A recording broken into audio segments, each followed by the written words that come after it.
चलिए आज अपन देखेंगे हमारा एमसीक्यू का पार्ट 5, जिसके अंदर हम कवर करेंगे model number 3 electrical and magnetic circuit के क्वेश्चन, जो रहेंगे हमारे 1 से 25 तक।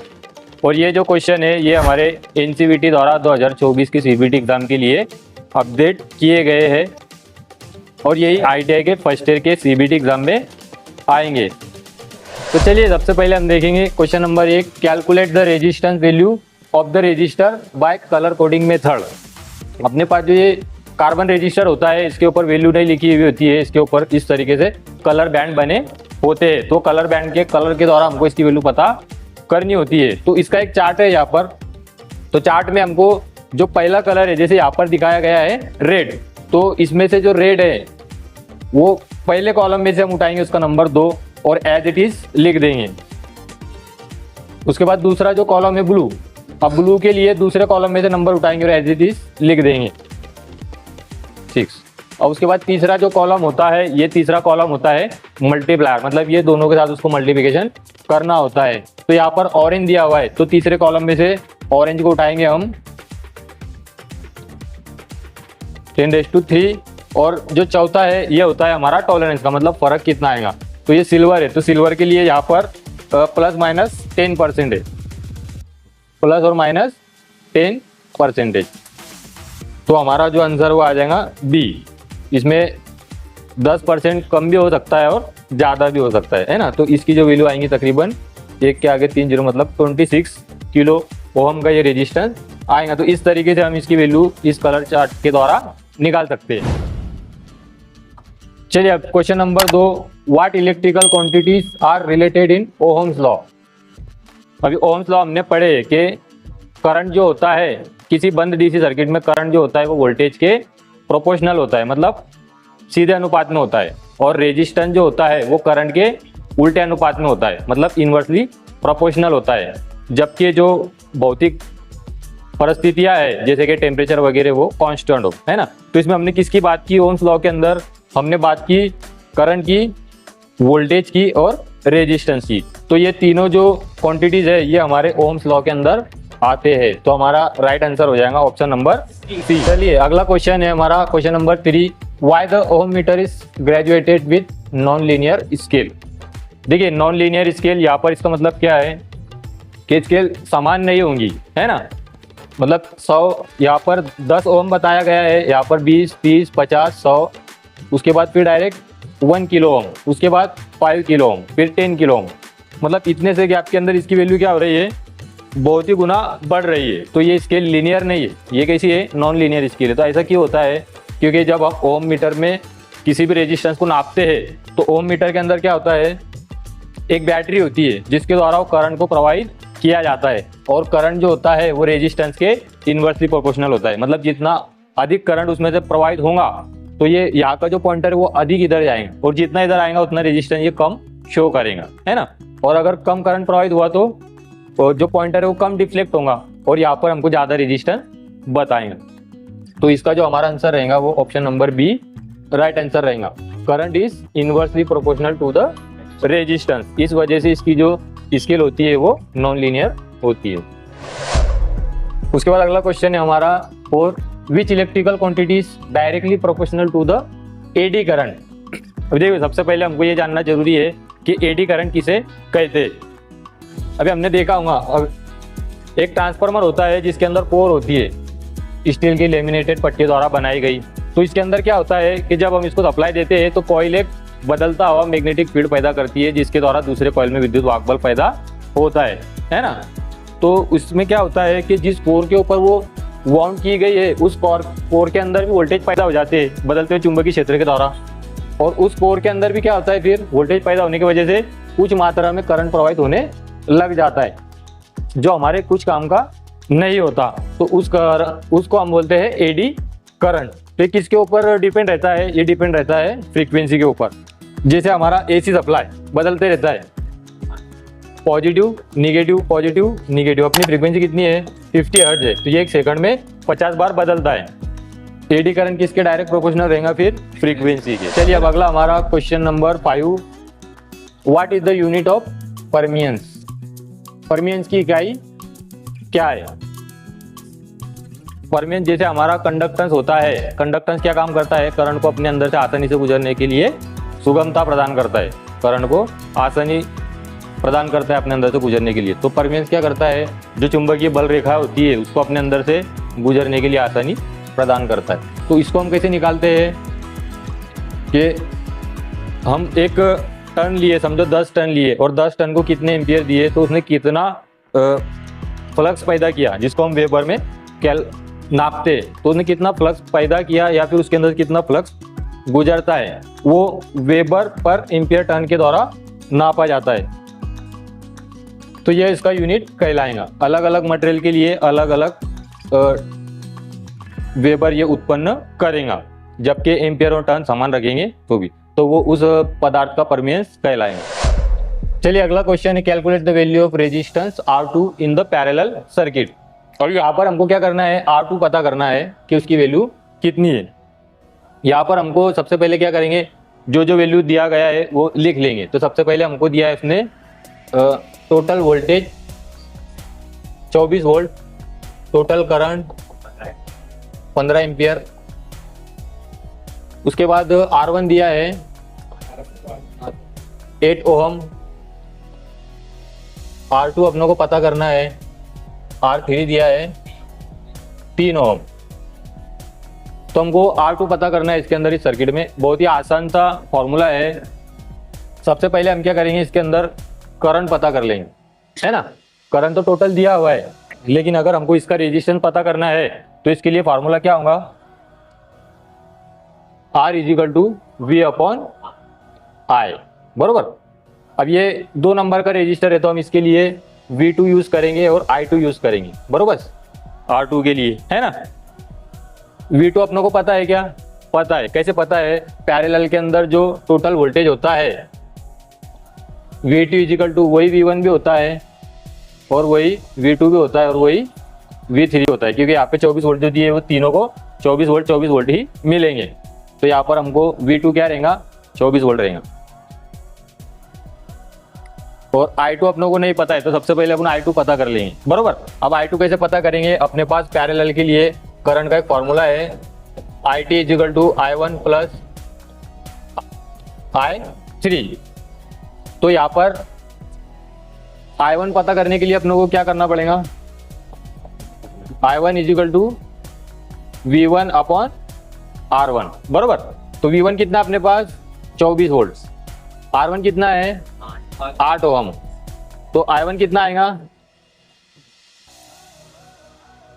3 एम्पियर अपनों को I1 मिल गया, बरोबर। अब दूसरा अपन पता करेंगे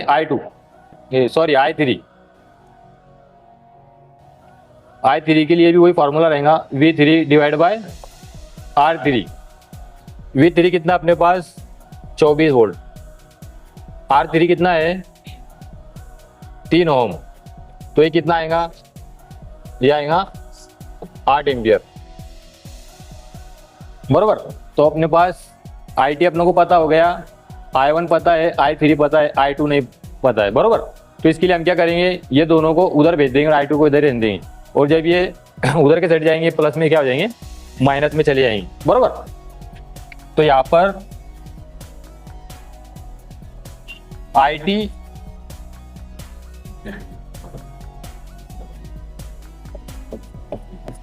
IT minus I1 minus I3 = क्या रहेगा, I2।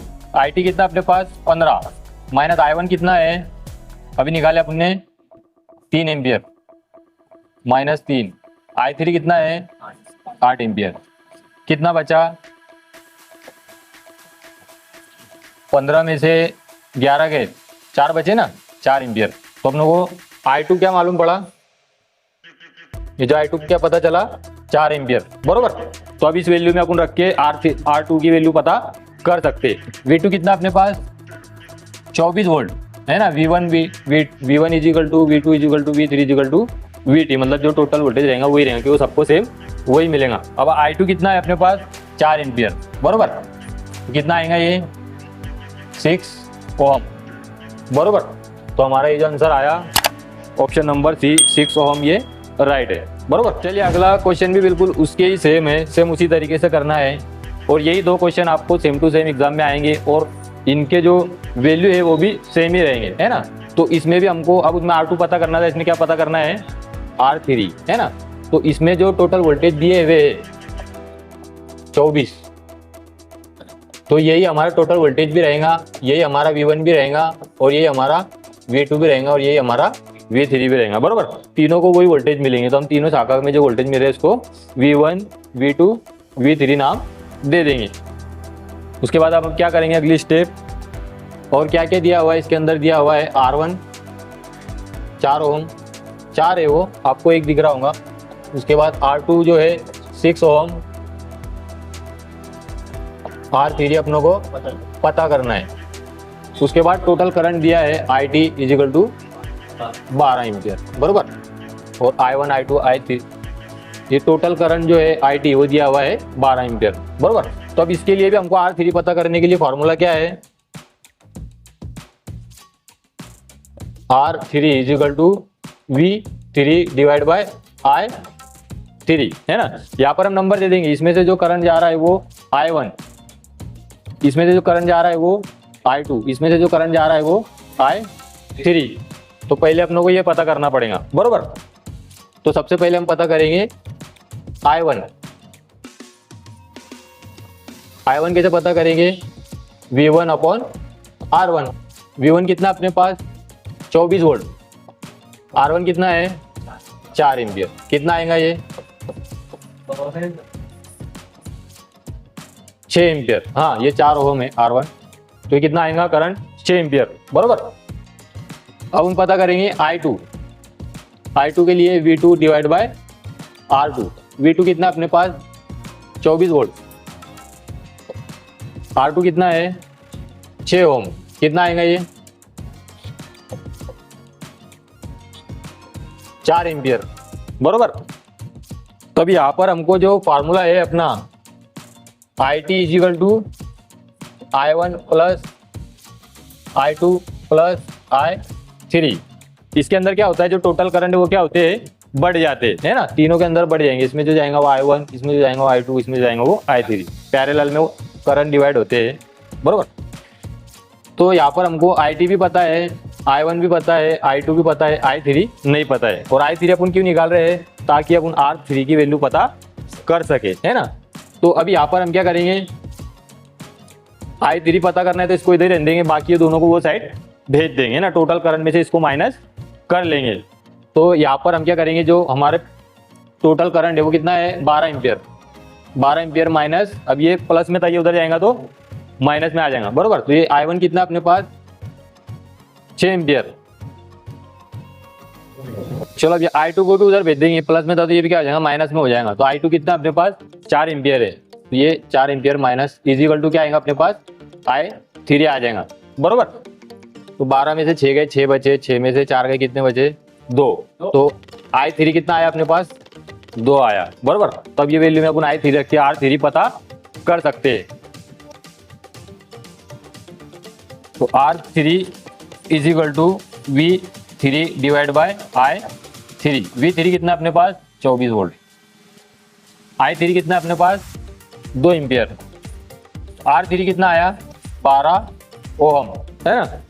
तो इसके अंदर जो ऑप्शन डी है हमारा वो राइट आंसर होगा, है ना। बहुत आसान है, एक दो बार जब आप प्रैक्टिस करेंगे तो आपको ऑटोमेटिक आ जाएगा। चलिए अगला क्वेश्चन है हमारा, how the value of capacitance can be decrease, मतलब कैपेसिटेंस की वैल्यू को कैसे कम किया जा सकता है। तो यहाँ पर हमको देखो इसका एक फॉर्मूला है कैपेसिटर का, कैपेसिटर डायरेक्टली प्रोपोर्शनल होता है उसके जो प्लेट का एरिया होता है उसके ऊपर, और इन्वर्सली प्रोपोर्शनल होता है डिस्टेंस, मतलब दोनों प्लेटों के बीच में कितना डिस्टेंस है उसके इन्वर्सली प्रोपोर्शनल। तो अगर इनका डिस्टेंस अगर अपन बढ़ा देंगे तो कैपेसिटेंस कम हो जाएगा, और अगर डिस्टेंस कम कर देंगे तो कैपेसिटेंस बढ़ जाएगा, है ना। तो अगर हमको कैपेसिटेंस की वैल्यू कम करनी है तो क्या करना पड़ेगा, फिर दोनों प्लेटों के बीच का डिस्टेंस है उसको इंक्रीज करना पड़ेगा। तो how the value of capacitance can be decrease, इसका जो राइट आंसर रहेगा वो ऑप्शन सी रहेगा। चलिए अगला क्वेश्चन है हमारा, question number 9, which factor affect the polarity of the electromagnet. Electromagnet किसको बोलते हैं हम? समझो कोई कॉइल और उसको करंट दिए तो उसके पास जो मैग्नेट पैदा हो जाता है उसको क्या बोलते हैं? इलेक्ट्रोमैग्नेट बोलते हैं, बरोबर। तो यहाँ पर क्या पूछा गया है कि पोलरिटी जो है वो कौन से फैक्टर से अफेक्ट होती है। मतलब मैग्नेट की पोलरिटी क्या होंगी? दो पोल रहते हैं ना, एक साउथ और एक नॉर्थ, बरोबर।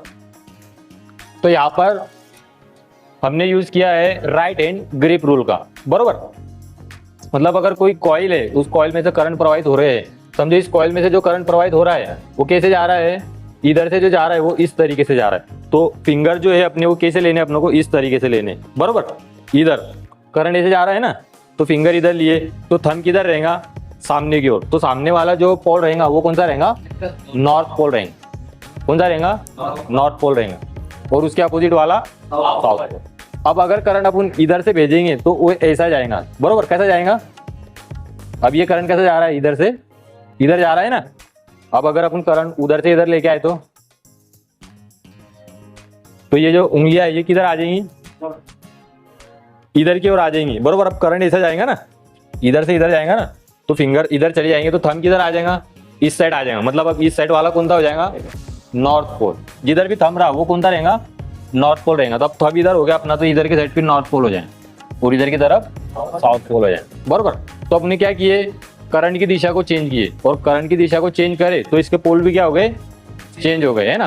तो डायरेक्शन ऑफ करंट जो है अगर उसको चेंज कर देंगे तो पोलरिटी भी चेंज हो जाएगी। चलिए अगला क्वेश्चन है हमारा, which type of capacitor are used in RF coupling circuit. तो इसके अंदर जो हमारा मोनोलिथिक कैपेसिटर यूज किया जाता है, इसको माइका भी बोलते हैं। माइका का ही एक टाइप है। तो इसके अंदर क्या होता है कि ये जो होता है ये लो फ्रीक्वेंसी को फिल्टर करने के काम में आता है। मतलब लो फ्रीक्वेंसी को डायरेक्ट बाईपास कर देता है और हाई फ्रीक्वेंसी को अच्छे से कैच करता है। और जो हमारे रेडियो फ्रीक्वेंसी सिग्नल होते हैं वो तो बहुत ही ज़्यादा हाई फ्रीक्वेंसी होती है। जैसे अपने घर की जो फ्रीक्वेंसी कितनी है? 50 हर्ट्ज है, लेकिन रेडियो फ्रीक्वेंसी कैसी होती है? 98.5 किलो हर्ट्ज मेगा हर्ट्ज में रहती है ना। तो बहुत अधिक होती है। तो उसके लिए अपनों को ऐसा कैपेसिटर चाहिए कि जो ज़्यादा फ्रीक्वेंसी को एक्सेप्ट करता हो और लो फ्रीक्वेंसी को बाईपास कर दिया, फिल्टर कर दिया। तो वो काम करता है हमारा मोनोलिथिक कैपेसिटर। चलिए अगला क्वेश्चन है हमारा 11, what is the effect of conductance if the distance between the turn increases. ये जो टर्न होते हैं हमारे, अगर ये टर्न के बीच का डिस्टेंस बढ़ा दिया जाए तो इंडक्टेंस का क्या होगा, ये इसके अंदर पूछा गया है। वो घटेगा या बढ़ेगा या जीरो हो जाएगा या फिर समान रहेगा, है ना। तो यहाँ पर क्या होता है, इंडक्टेंस जो है वो करंट के बदलाव का विरोध करता है। ऐसा क्यों होता है? क्योंकि इसके अंदर जब वो करंट बदलता है तो वो खुद अपने कॉइल का भी छेदन हो जाता है उसके द्वारा, है ना। किसी कॉइल में अगर अपन करंट दिए तो वो क्या पैदा करेगा? एक बदलता हुआ चुंबकीय क्षेत्र पैदा करेगा, बरोबर। तो जब वो चुंबकीय क्षेत्र बदलता हुआ है तो वो उसके द्वारा भी कुछ ना कुछ मात्रा में चुंबकीय बल रेखा का छेदन होगा ना, और उसके अंदर भी वोल्टेज पैदा होगा। और वो जो वोल्टेज होता है वो होता है इसके विपरीत कार्य करता है ना। मतलब उसको विरोध करने का काम करता है। जैसे इंडक्टेंस अपना, उसको बोलते हैं हम बैक ईएमएफ। तो अगर ये डिस्टेंस दूर दूर कर दिया जाए तो बैक ईएमएफ भी फिर कम पैदा होगा, है ना। इंडक्टेंस भी क्या हो जाएगा? फिर डिक्रीज हो जाएगा, है ना। लेकिन एनसीईआरटी के अंदर इसका जो आंसर बताया गया है वो है ऑप्शन नंबर ए, लेकिन इसका जो राइट आंसर है वो है बी। अगर आपको 2 मार्क चाहिए तो आपको एनसीईआरटी के साथ ही जाना पड़ेगा, है ना। और ये जो क्वेश्चन है, ये क्वेश्चन नीट के पेपर में भी आते हैं, जेईई में भी आते हैं, इसरो के जो टेक्नीशियन के जो भर्ती निकलती है उसमें भी आते हैं, रेलवे बोर्ड में भी आ रहे, अप्रेंटिसशिप में आ रहे हैं, आईटीआई के फर्स्ट ईयर में आ रहे हैं। तो बहुत ही इंपॉर्टेंट क्वेश्चन है।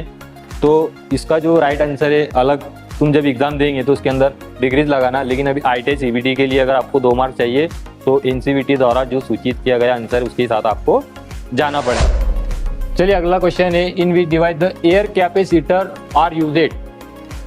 एयर कैपेसिटर जो है हमारा वो रेडियो रिसीवर में यूज होता है, क्योंकि रेडियो रिसीवर में हमको फ्रीक्वेंसी मैच करना होती है। जो भी चैनल हमको लेना है तो फ्रीक्वेंसी मैच करने के लिए हम क्या करते हैं, आरसी टैंक जो होता है, मतलब इंडक्टर और कैपेसिटर दोनों का पैरेलल जोड़ा होता है। तो कैपेसिटेंस की वैल्यू कम ज़्यादा करनी पड़ती है। तो वो कम ज़्यादा करने के लिए हमको जो है जो कैपेसिटर के प्लेट्स होते हैं उसके बीच में हमको कोई डाइलेक्ट्रिक नहीं रखना पड़ता है। तो उसके बीच में डाइलेक्ट्रिक क्या रहेंगी, फिर अचालक पदार्थ क्या रहेगा, हवा रहेगा, है ना। तो उसको हम क्या बोलेंगे, फिर एयर कैपेसिटर बोलेंगे। तो वो चेंज करने के लिए इन कैपेसिटर के बीच में कुछ नहीं होता है, तो उसको हम एयर कैपेसिटर बोलते हैं। तो वो यूज होता है रेडियो रिसीवर। चलिए अगला question number 13, calculate the value of unknown resistance RDC in the Wheatstone bridge network if PAB 15 W बताया है, लेकिन ये ओहम में है ना, सॉरी 500 वैट बता, W का मतलब क्या होता है वैट, तो इसके अंदर ये वैट गलती से आ गया है, एनसीवीटी के क्वेश्चन के अंदर ही आया है, तो वैट की जगह पर क्या है ओहम है, तो ये 500 ओहम है, QBC 300 ओहम है और SAD 15 ओहम है ना। तो इसमें हमको क्या पता करना है, पता करना है हमको RDC। तो यहाँ पर देखो ये जो है शाखा के नाम है, जैसे ये D और C के बीच में R रजिस्टर लगा हुआ है ना, तो इसको RDC नाम दे दिए। अब ये S रजिस्टर है, ये A और D की शाखा ब्रांच में, तो इसको SAD नाम दे दिए, बरोबर। तो इसको हम SPQR ऐसे भी पढ़ सकते हैं। तो हमको R पता करने के लिए यहाँ पर हमारे पास ये फॉर्मूला है, इस फॉर्मूला का इस्तेमाल आपको करना है। तो उसमें हम क्या करेंगे, S को जो गुना करेंगे ब्रैकेट में Q डिवाइड बाय P है ना। तो S कितना अपने पास, S है अपने पास 15 ओहम, Q कितना है, Q है अपने पास 300 ओहम और P कितना है 500 ओहम। तो जब हम इसको डिवाइड करेंगे तो कितना आ जाएगा, तकरीबन आ जाएगा 0.6। तो 15 ओहम को जब हम 0.6 से गुना करेंगे तो हमारा राइट आंसर आ जाएगा 9 ओहम। तो यहाँ पर हमारा ऑप्शन नंबर जो बी है वो सही हो जाएगा। चलिए अगला क्वेश्चन है हमारा question number 14। What is the effect on surrounding metal placid in a magnetic field.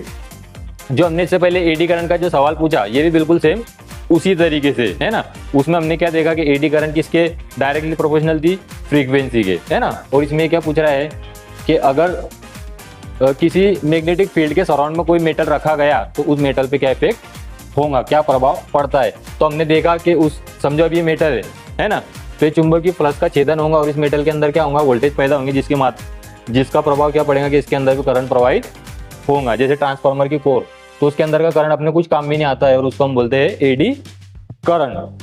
चलिए अगला क्वेश्चन हमारा, calculate the unknown resistance of RDC in Wheatstone bridge, जिसके अंदर PAB है 400 ओम, QBC 200 ओम एंड SAD 12 ओम है ना। तो ये भी सेम उसी तरीके का सवाल है, सेम उसी तरीके से है, तो इसको भी हम आसानी से सॉल्व कर सकते हैं। इसका फॉर्मूला जो है वो हमारे पास रहेगा Q into S divide by P। तो यहाँ पर Q की वैल्यू कितनी है, Q की वैल्यू है 200, बराबर 200 रख दिए, गुना S की वैल्यू कितनी है हमारे पास 12 ओम, तो 12 रख दिए, बराबर। ये दोनों का गुना करेंगे और 400 से डिवाइड कर देंगे तो आंसर आ जाएगा 6 ओम। चलिए अगला क्वेश्चन है हमारा 16। What is the name of the resistor, मतलब ये चित्र में दिखाया गया रेजिस्टर है, इसका नाम क्या है। तो ये जो होता है इस तरीके से होता है, इसके अंदर क्या करते हैं, एक वायर को लपेट कर, मतलब वाउंड कर ये रेजिस्टर बनाया जाता है ना, बांधना या फिर वाउंड करना या फिर लपेटना। तो इस वजह से इसका नाम जो हो जाता है वो वायर वाउंड रेजिस्टर है ना। इसका जो राइट आंसर है वो बी। अगला question number 17। Which is the diamagnetic substance, इनमें से कौन सा पराचुंबकीय पदार्थ है। तो जो है हमारा वुड जो है वो उसके अंदर एक रिपेलिंग प्रॉपर्टी होती है मैग्नेटिक फील्ड के द्वारा। तो पराचुंबकीय पदार्थ हमारा यहाँ पर क्या हो जाएगा, वुड हो जाएगा है ना।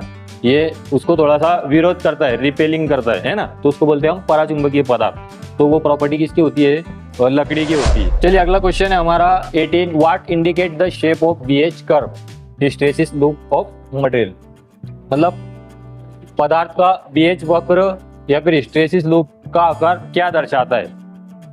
यहाँ पर देखो इस तरीके से जब हम किसी पदार्थ को मैग्नेटिक फील्ड अप्लाई करते हैं, उसके अंदर हम मैग्नेटिक फोर्स और फ्लक्स डेंसिटी जब हम उसके ऊपर अप्लाई करते हैं तो यहाँ पर क्या होता है, उसके अंदर चुंबक निर्माण होना शुरू होता है। उसके बाद फिर हम जैसे ही उसके अंदर से फ्लक्स घटाते हैं तब क्या होता है, उसके अंदर वो फ्लक्स धीरे धीरे कम होता है। और यहाँ पर देखो बी पे क्या है, रिटेंटिविटी, मतलब यहाँ पर हमने क्या किया कि जो मैग्नेटाइजेशन फोर्स था वो पूरा जीरो कर लिया, लेकिन फिर भी उसके अंदर फ्लक्स इंटेंसिटी बची हुई रह गई है ना। ये इतनी उतना जो मैग्नेट है उसने क्या कर लिया, धारण कर लिया, बरोबर। और अब उसको हमको कम करना है, क्या करना पड़ेगा, अब उसके विपरीत ध्रुव उसको देना पड़ेगा। मतलब जैसे नॉर्थ पोल का दिए तो अब क्या देना पड़ेगा, साउथ पोल, तब वो आएगा 0 पे। और यहाँ पर आने तक क्या होगा, जो भी वेव होगा उसको हम क्या बोलेंगे, कोर्सिविटी बोलेंगे, बरोबर। फिर वो वापस जाएगा डी पर सेचुरेट हो जाएगा। फिर वापस आते जब हम उसको ध्रुव को चेंज करेंगे फोर्स को, और जब उसको अप्लाई करेंगे तब वो वापस बढ़ेगा। अब इसी तरीके से क्या होगा, ये BH कर्व जो है हमारा चलता रहेगा। तो इससे हमको मैग्नेटिक की प्रॉपर्टी पता चलती है कि कौन सा मैग्नेट ऐसा है जो मैग्नेट ज़्यादा धारण कर रहा है ना। किसी लोहे के टुकड़े को अगर आप मैग्नेट के पास रख दो तो क्या होगा, वो भी मैग्नेट बन जाएगा ना। लेकिन कोई ऐसा है कि वो कम मैग्नेट धारण करेगा, कोई ज़्यादा धारण करेगा, है ना। तो ये किसके द्वारा पता चलता है अपने को, BH कर्व के द्वारा पता चलता है। इसको हम हिस्टैरिसीस लूप भी कहते हैं। तो ये क्या दर्शाता है, magnetic properties of the material, पदार्थ की विशेषता। चलिए अगला क्वेश्चन है हमारा 19, which material is having negative temperature coefficient property. तो इसमें जो हमारा आंसर रहेगा वो है ऑप्शन नंबर ए, माइका जो है वो हमारा नेगेटिव टेम्परेचर कोएफिशिएंट प्रॉपर्टी रखता है। अगला क्वेश्चन नंबर हमारा 20, what is the part marked as x in BH curve. यहाँ पर ये इतने डिवाइड के लिए उसने मार्क बताया ना कि ये क्या है, तो इसको अपनों को पता करना है। तो यहाँ पर हमने अभी इससे पहले जो देखे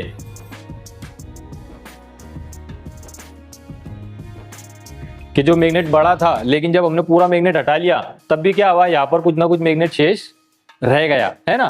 फिर अपनों को उसको मैग्नेट को अगर पूरा ही खत्म कर देना, क्या करना पड़ेगा, रिवर्स मैग्नेट उसके ऊपर अप्लाई करना पड़ेगा।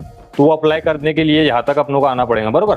अब इतना ये वेव हो गया ना, क्या हुआ, वेव हो गया। तो इसको क्या बोलेंगे अपन, कोएर्सिविटी बोलेंगे, बरोबर। तो ये एक्स का जो मार्किंग किया गया, ये किसके ऊपर मार्किंग किया गया है, ऑप्शन नंबर ए के ऊपर, कोएर्सिविटी। अगला question number 21, which electrical quantity affect the heat generated in a conductor. मतलब कौन सी विद्युतीय राशि जो चालक में ऊष्मा को उत्पन्न को प्रभावित करती है। तो यहाँ पर अपने पास एक हीट का फॉर्मूला है, बरोबर, I² into are into T, है ना। H क्या है यहाँ पर, the heat generated in joule. Joule में अपन उसको नापते हैं, ये जूल का लॉ है ना, जो बताया गया है। तो इसके अंदर क्लियर बताया गया है डायरेक्टली प्रोपोर्शनल किसके है, करंट के स्क्वायर के, है ना। करंट बढ़ेगा तो करंट के स्क्वायर के साथ साथ हीट भी बढ़ेंगे। अगर आप किसी कंडक्टर के अंदर करंट प्रोवाइड कर रहे हैं और अगर उसको कंडक्टर के अंदर करंट बढ़ाएंगे तो भी क्या होगा, हीट भी बढ़ेंगी। तो स्क्वायर ऑफ द करंट मतलब धारा का जो वर्ग है वो रहेगा, वो अफेक्ट करेगा हीट जनरेट करने में, बरोबर। आसान है ना। अगर नहीं भी समझ में आए तो एक दो बार देखना, धीरे धीरे समझ में आएगा। पहली बार 70%, तो दूसरी बार 80, तीसरी बार 90, है ना। तो धीरे धीरे करके समझ में आएगा। चलिए अगला क्वेश्चन है हमारा 22, what is the formula for the equivalent resistance RT of the 3 resistor R1, R2 and R3 are connected in a parallel circuit. मतलब तीनों रेजिस्टर पैरेलल में जुड़े हुए, तो उसको टोटल रेजिस्टर निकालने के लिए कौन सा फार्मूला है। टोटल रेजिस्टेंस अपन जो पता करते, कैसा पता करते, अपन ऐसा पता करते पहले 1/RT is equal to 1/R1 plus 1/R2 plus 1/R3, जितने भी रेजिस्टर ऐसा करते, बरोबर। और ये हल करने के बाद फिर क्या करते, ये जो 1 है इसको वापस R को वापस सेपरेट करते और 1 को इधर भेजते हैं ना। तो यहाँ पर इन्होंने क्या किया गया है कि ये 1 को पहले इधर भेज दिए और इसको इधर ले लिए, है ना। तो जब ऐसा करेंगे तो कौन सा फॉर्मूला अपने को दिखेगा, ऑप्शन नंबर डी, है ना। RT ये इधर डिवीजन में है ना, इधर आएगा क्या हो जाएगा, मल्टीप्लिकेशन में आ जाएगा ना इसके, ये RT। अब ये जो है ये पूरा RT के मल्टीप्लिकेशन में, जब इसको उधर भेजेंगे तो क्या आएगा, डिवीजन में आ जाएगा। किसके डिवीजन में आ जाएगा, 1 के। तो देखो ये 1 के डिवीजन में पूरा सिस्टम आ गया, है ना। तो RT का फॉर्मूला अपने पास जो है ऑप्शन नंबर डी, जिसके द्वारा हम पैरेलल में टोटल रेजिस्टेंस पता करते हैं। चलिए अगला क्वेश्चन है हमारा, which is a paramagnetic substance.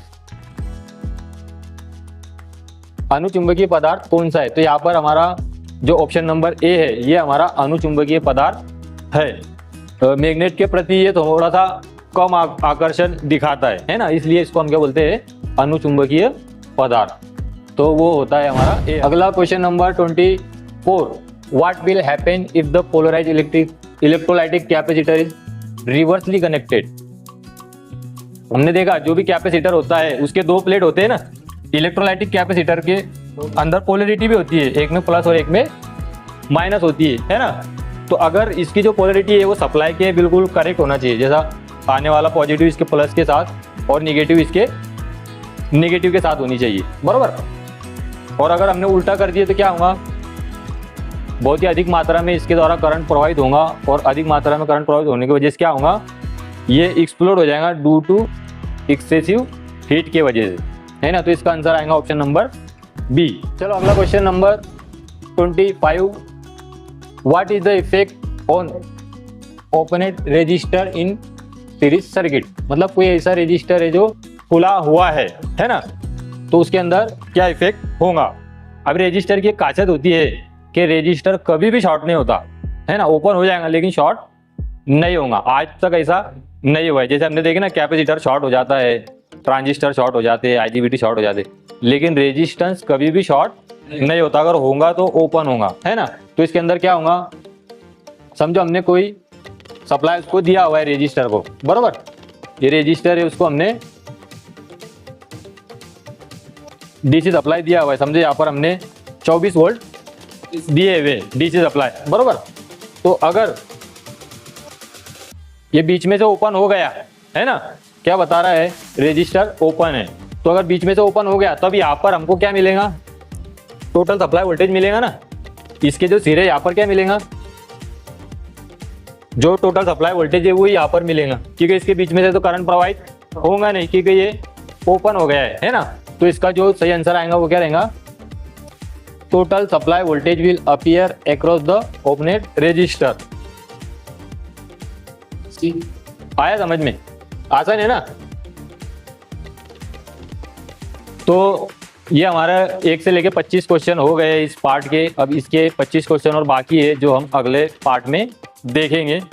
अगर आपको क्वेश्चन समझ में आए होंगे और वीडियो आपको अच्छा लगा होगा तो हमारे चैनल को सब्सक्राइब जरूर करें और अपने इलेक्ट्रीशियन ITI फर्स्ट ईयर के स्टूडेंट को शेयर जरूर करें।